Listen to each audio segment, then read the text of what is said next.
One of the other leads that we featured on our media release for the 40th anniversary of the Brian and Katie Maggiore murder was a lead we come across in files that we recently discovered that dealt with a visit to American River Hospital. And it's an odd set of circumstances, and that's what struck us as being something that we might need to look into further. And why we chose it to put out into the public was the only way we could possibly get information was to release it into the public. We had previously investigated everything we could about the lead and hit dead ends along the way. And so really we, as a long shot effort, we're hoping that somebody might remember the incident enough to give us something tangible. So in this particular case, as part of our work here, we obviously went several times, but when we read these reports, we went to all of the crime scenes and looked at different features and factors that you would as a detective. And sometimes we came up with thoughts that were not always represented in the case files. And in this case, we had looked at the crime scene that occurred on 4th Parkway in South Sacramento. And that particular crime scene bordered Highway 99. And it was believed by investigators at the time that the suspect had parked on the shoulder or near the cloverleaf of Highway 99 and then jumped over the fencing that separated the freeway from this neighborhood and had emerged to commit the crime and then left via the same route. And when my partner and I over the years have been out there, and I went out recently, and one of the things I noticed was that, again, there's a lot of conjecture involved here because there was a dog track and some other things. And so, I would give the caveat that, this isn't a perfect science, so to speak. There's some supposition that goes into this type of analysis, and, we can't know what did or didn't occur as we don't have an eyewitness to his escape from this scene. But one thing that we were struck by was, given the best information we had about how this man escaped, that he might have injured himself in the creek area. And it's like a drainage canal. So at the time, right now there's a sound wall that prevents it. You wouldn't even be able to scale. It's many feet high, probably 10 to 12 feet high, that protects the freeway protects the neighborhood from the freeway noise. But at the time, it was just two chain link fences, and both those fences were on either side of this drainage canal. And so it's kind of wide open, but there is a small grove of trees that has some advantages if you're going to try to go over, because there is a locked gate that has some footing where you can get your footing and get over the fence, and it has a top bar on the chain link fence. The remainder of the fence is open, and it's got that kind of pointy, unfinished look on top, and it would be a little bit more difficult to get over the fence in that section. It's also open to the view of the street or anybody. But this grove of trees protected this little gate, and it appeared a good possible spot, based on what we understood about the tracking that had been done, for him to have tried to get over. But we were struck by the kind of sheer nature of this canal, which was different than some that he would run in. This was literally a V-shaped bottom. So you've got on each side about 4.5 to 5 feet of canal below this 6-foot fence. And that we didn't really see a good way, because there was no footing or no place to jump where when you landed, you would almost definitely fall, because when you went into this V-shaped creek, there's no way to gain footing. You would definitely kind of gain speed going down, and then you would end up, we would think, smashing on the other side.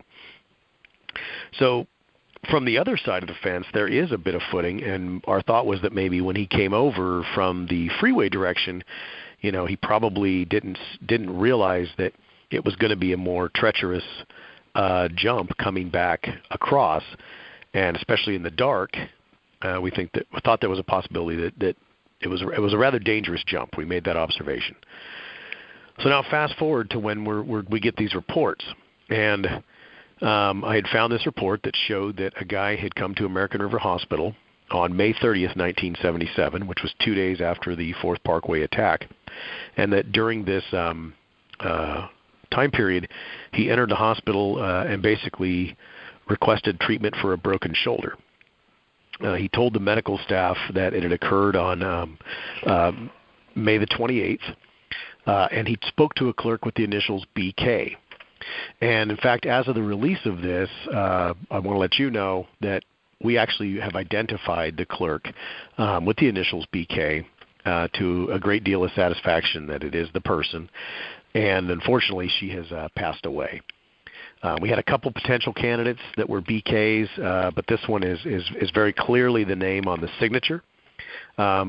We had a signature of this person, but it was rather illegible, and then we had the definite initials of BK. But in looking at the signature, coupled with the information we had about this individual, we determined that was the case. And we got that information. There was actually some work done by Paul Haynes, who was a researcher for Michelle McNamara, and he's the one that basically approached us when he saw our press release and gave this information that he thought it was a woman who he had found that worked at the hospital, and then in looking at it, it all made sense. So unfortunately, that's a dead end for us, and but the remainder of the lead goes somewhat like this. The subject that's in the hospital arouses suspicion for an unknown reason from staff there. And he basically leaves the hospital without receiving treatment. He indicated to them, and is verified by the form, that he was an individual by a certain name. And he provided the name and a birthday of May the 12th, 1946. Which made him a 31-year-old male at the time of this incident. He stated that it occurred, that he was employed by the Rice Growers Association, and that this occurred on a fall from scaffolding on May the 28th in the morning hours. The person whose name he used, and all of this turns out to be fictitious, the name that he used, that individual did work at the Rice Growers Association. They went and visited him, and the result of that was that he had no injury to his shoulder, and stated that he had his wallet, including assorted identification cards and credit cards, either lost or stolen sometime around 2 years prior to this incident. In that particular time period, he thought it was stolen, but he figured it could be only lost because they never heard of any of the credit cards ever being used. But then all of a sudden, here we are a couple years later, and his card has popped up as an identification card being used by a man who, according to the report, fled when nurses started to look at him with suspicion. So that ended the lead for them at this point because they didn't have too much to go on. And you got to bear in mind there hadn't been a 3-month, 13-week gap in crimes. This is 2 days after an offense, and after this particular offense, there are continued prowls and peeps going on throughout many of the areas that the East Area Rapist hit. So this was a lead that I think they viewed as maybe not as valuable in that time period. And again, their judgment may prove completely sound in that. We don't know. But they took it as far as they felt that they could. And the phone number that he provided was no good, and I verified that in the modern era. And the address he provided for a emergency notification was another individual that worked at the Rice Growers Association, and he's been spoken to and knew the gentleman whose ID was used. So the only thing we can consider is that perhaps the individual who had the ID had some information with this guy, or he knew in some way that they were associated based on information in the wallet, and so he used that as an emergency contact to try to make the story better. The Social Security number he used is bogus. So basically everything in this this report that he did was wrong. And we also spoke to and found out that the Rice Growers Association didn't have any scaffolding there during that time period. And that, again, confirmed the original investigators' thoughts regarding this particular lead. But knowing that there had been a 13-week gap and knowing that there was a possibility, albeit, again, it is possibility only, that there was an injury that could have occurred on that particular egress from the crime on the Fourth Parkway case, we felt that it was worth getting it even 40 years later into the media in the hopes that BK, the clerk, was identified and maybe had more information about this man, or we got some more specificity on what made him flee the hospital. And of course, our big hope is that somebody within the hospital recognized him for a more concrete reason than just a resemblance to a composite or something like that, where he felt vulnerable enough based on their having seen him that he wanted to leave. We do know one of the victims worked at that hospital, and she had actually been working that day, but it was in the graveyard shift, and she had heard about many of these, or she had heard about this going on at that time. But at that point, it didn't. There was nothing she felt she could or should do. So we have this guy showing up, and we just really don't know why. So the lead is largely played out now. Every angle we have been able to explore has kind of reached a dead end. And now that we have the clerk BK identified, it's going to obviously be much more difficult. But we're still hoping that somebody might remember this specific visit. And whether or not the East Area Rapist had a shoulder injury in the late spring, early summer of 1977 is, a point of conjecture only, and we don't know for sure. But we still would like to get this individual, even 40 years later, identified and see, be able to verify that they were not or in any way involved with the East Area Rapist crimes. So that's basically it. So you had you mentioned that he gave his age as 31 years old. Was the identification, the person he stole it from, was he 31 years old? No. The identification card that he took, the gentleman was older than that by several years. So that raised a couple thoughts for us. One is that the offender, or whoever was in the hospital, knew that it would be tough passing off his real age vis-a-vis the age of the gentleman whose ID was stolen. So he got closer to it to where it was still reasonable. In other words, if he's born in 1952, this guy is born in the 30s, he backed it up a bit so that it was plausible. The other thought is he may have actually been born in or near 1946, and that he would state the age which he appeared so that it wouldn't raise any suspicion, maybe knowing that they wouldn't have the identifying information on the age of the guy who was actually using or the guy whose ID card it actually belonged to. The other possibility is that some of this behavior is what raised the hackles of people at the hospital, and that could have caused his flight because he thought that the gig was up regarding the fraud. But it just seems like an odd set of circumstances kind of coming together at once. And again, very strange that somebody within the hospital would believe, for whatever reason, that this was the East Area Rapist among all of the many young men that come into the hospital. This was a time period of very heightened activity of the East Area Rapist. A lot of sketches were floating around back then, and descriptions of the suspect were out there. But it seems kind of a leap given the number of young white males in this age group and general description that would have come into the hospital that they seized on just a man walking in looking like the East Area Rapist and caused this much scrutiny to come onto this individual. So that's why it's of interest to us. For some reason, they thought he was EAR, and we want to find out why. And just to follow up, you had mentioned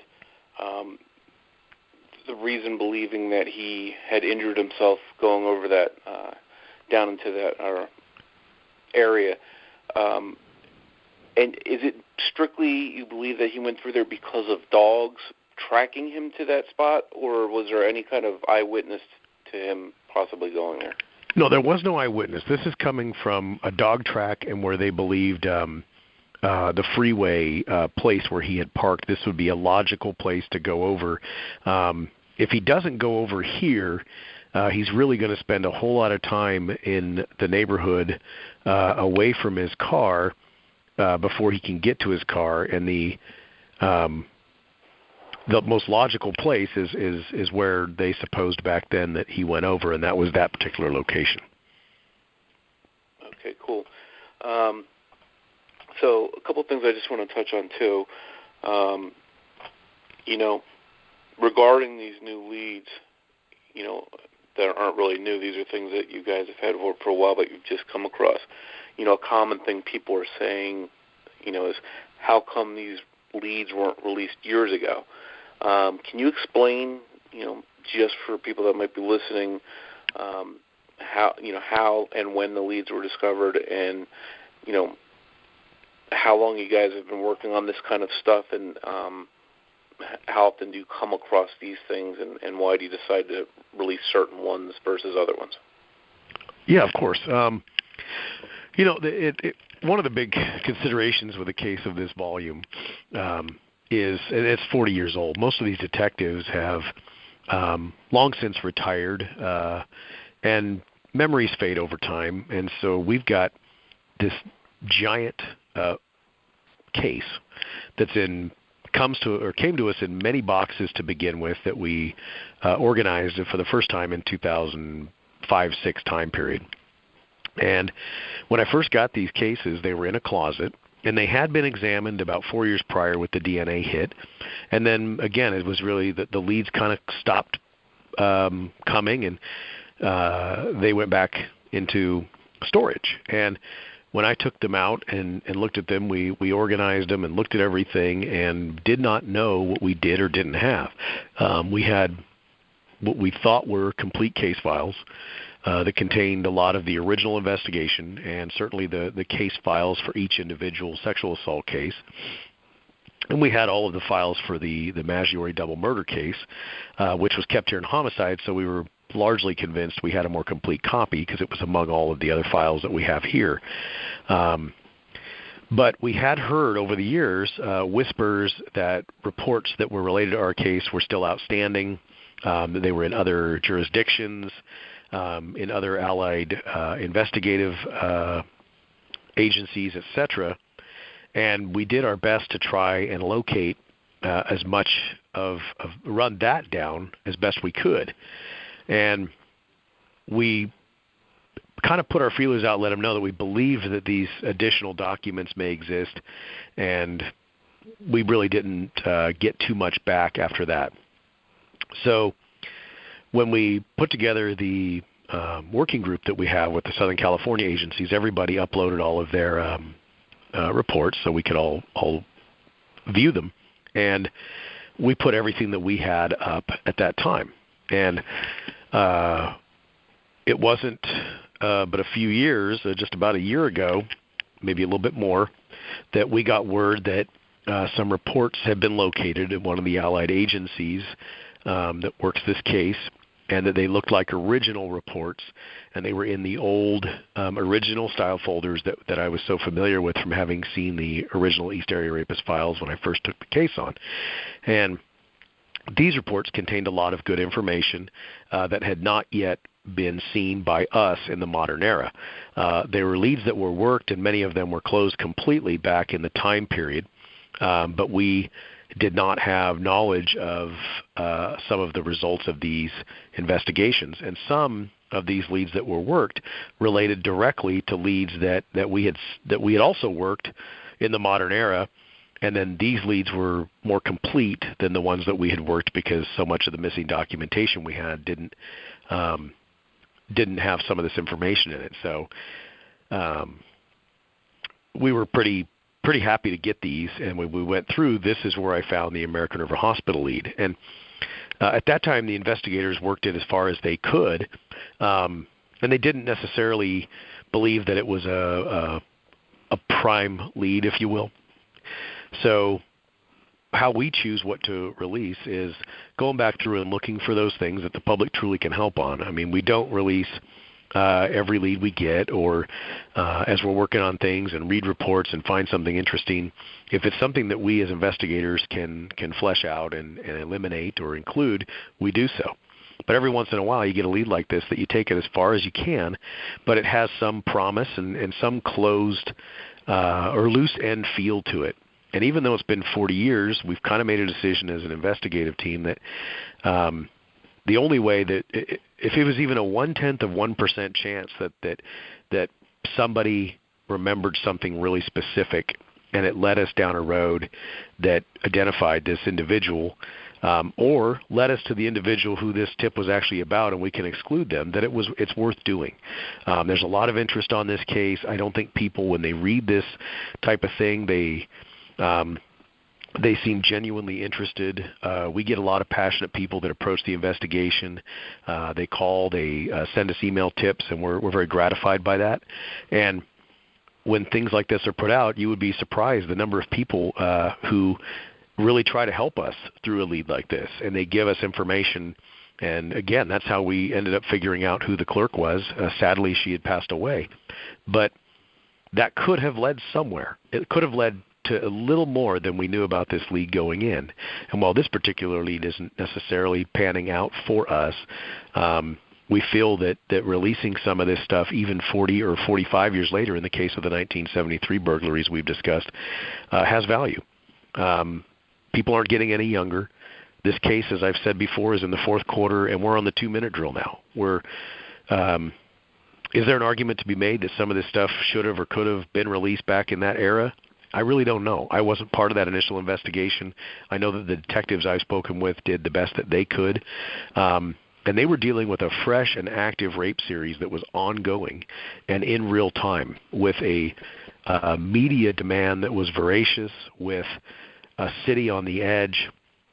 And there really wasn't a method for them to get out all of this stuff without flooding the public with a bunch of potentially not just useless but misleading information.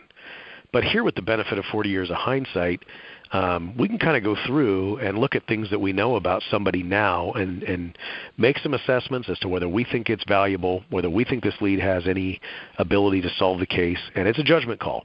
And I don't do it alone. I submit what I'm thinking to my partner. We submit it to other partners and people that we work with on this case, and get their opinion on whether or not it's worth going forward. And we got basically feedback that this was something that we should be getting out in the public, even on the slim chance that, or with the slim chance that it was going to identify somebody. And I think that's really interesting that you guys are going through all these files looking for stuff that might lead to the right guy. And you never know, putting that stuff out. If he was injured and he was the guy at the hospital, maybe somebody's going to remember a guy during that 13 weeks with a sling or a cast of some sort that was out of commission. So, yeah, and that lead may still pan out for you.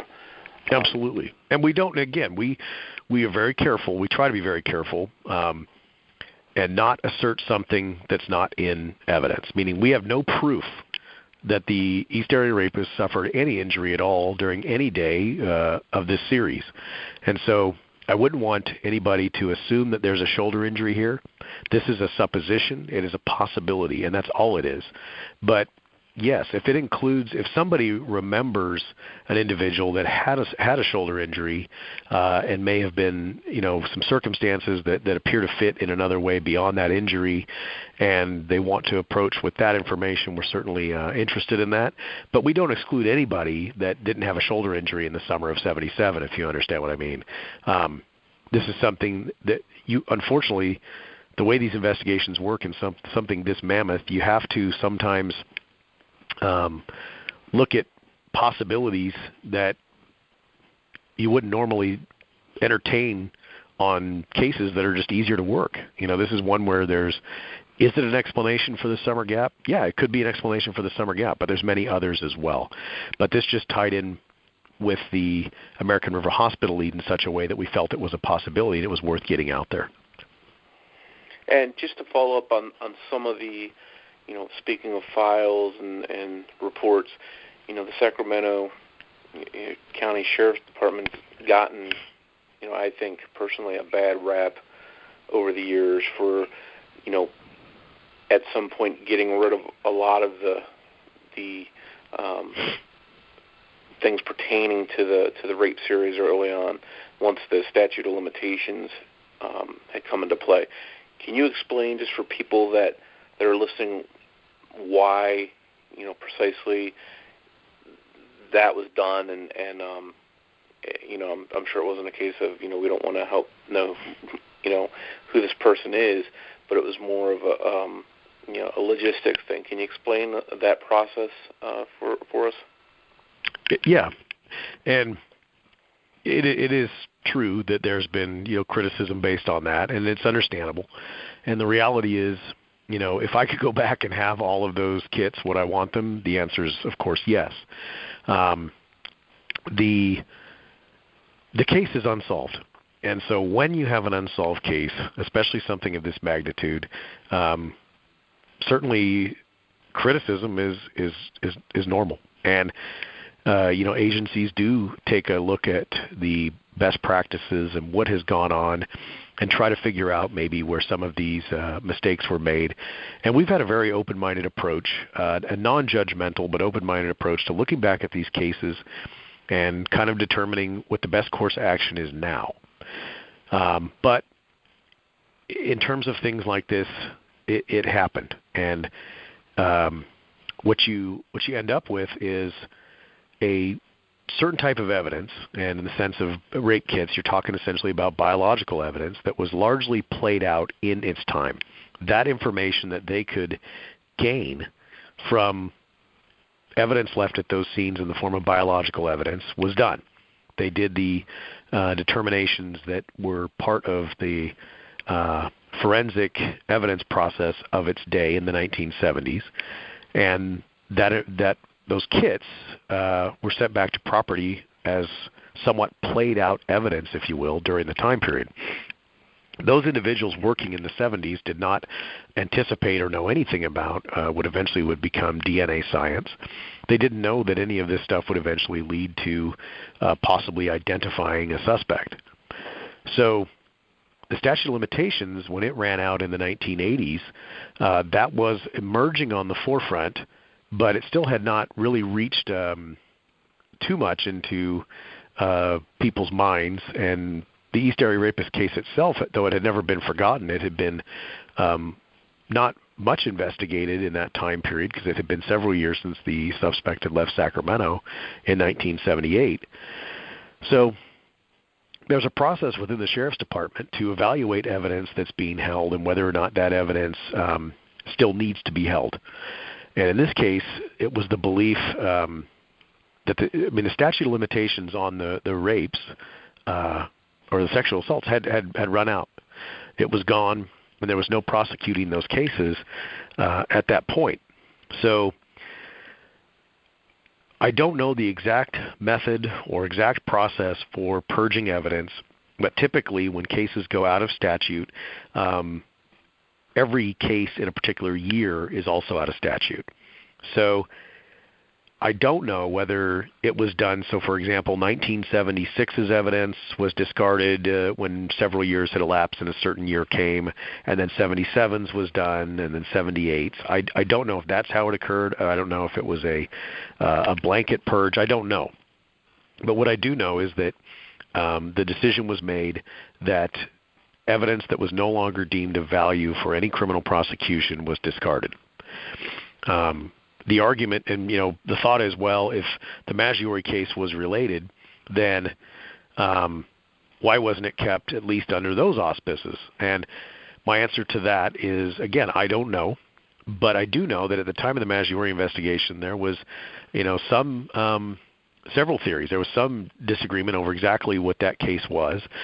We in the modern era, as I've explained, going back and looking at the entire case, in its totality, reading everything, being able to see it with the advantage of a hindsight lens, believe that it is absolutely an East Area Rapist case.